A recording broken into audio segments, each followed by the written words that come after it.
Ассаламу алейкум. Toyota Camry 40 миң жүргендерге, американец арабтарға мынау боковой айнегінде мынада подогрев болмайтындар бар. Сол подогревті қою үшін не істеу керек екенін кішігірім көрсетіп кетейін. Так, бірінші кезекте мынау боковойға пленка сатып аласыздар, подогрев пленка. Новыйдан не болмаса жаңағы немецкий машиналардың сынған боковойлары болады, содан феменен қыздырып пленкасын шешіп аласыздар да момент клеймен әйнекке жабыстырасыздар боковойға. Содан екі сым шығарасыздар. Екі сым шығарып алып келесіздер да. Мына резинадан өткізесіздер, екі сымды алып келіп, осы жермен келеді да.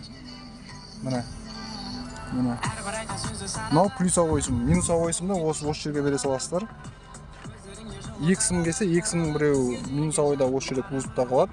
Екінші сымды алып келесіздер де, осы жерге алып келесіздер.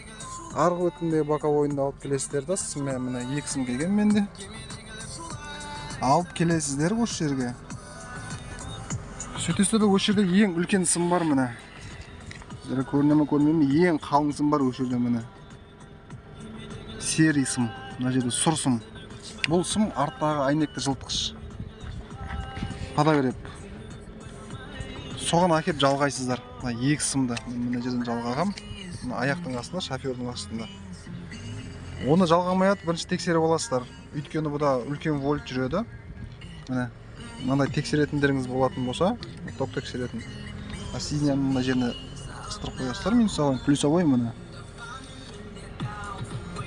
Қазір тексеріп көреміз. Мына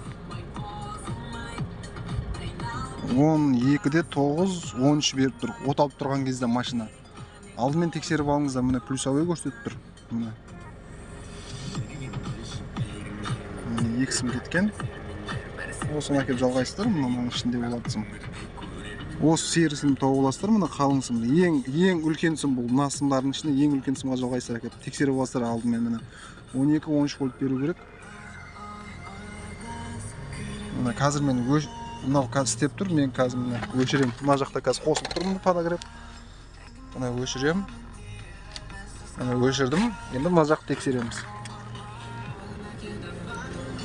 Міне істеп тұрған жоқ. Жақсылап тексеріп, жалғасаңыздар болады, жұмыс істейді.